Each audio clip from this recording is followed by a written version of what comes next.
شاہی قلعہ، بادشاہی مسجد، باغ جناح اور مینار پاکستان کو ملک میں موجودہ سیاحتی مراکز میں بنیادی اہمیت حاصل ہے۔ یہ مراکز شہریوں کے لیے کسی قیمتی اثاثے سے کم نہیں۔ سیاحوں کے عالمی دن پر سیر و تفریح کے لیے آنے والے شہریوں نے جہاں سیاحت کے فروغ کے لیے اقدامات کرنے پر زور دیا، وہیں یہ تجویز بھی دی کہ حکومت تاریخی عمارتوں کی ابتر حالت پر توجہ دے۔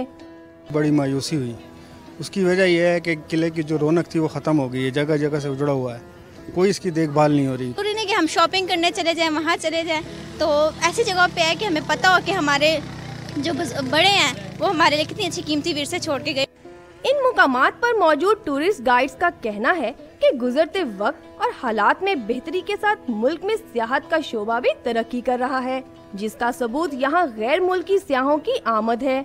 پہلے جو ٹیررزم بم دھماکے جو ہو رہے تھے اس سے ٹورزم میں بڑا فرق پڑ گیا تھا، ٹورسٹ آنے بالکل ختم ہو گئے تھے، اور اب تو پہلے سے تھوڑا بہت انٹرنیشنل ٹورسٹ آنے شروع ہو گئے ہیں۔ تفریح گاہوں میں آنے والے سیاحوں کا کہنا ہے کہ ایسے مقامات پر آنے سے تفریح کے ساتھ ساتھ نوجوان نسل کو اپنے تابناک ماضی سے روشناس ہونے میں بھی مدد ملتی ہے۔ کیمرہ مین عدنان اقبال کے ساتھ کنزہ ملک، ڈان نیوز، لاہور۔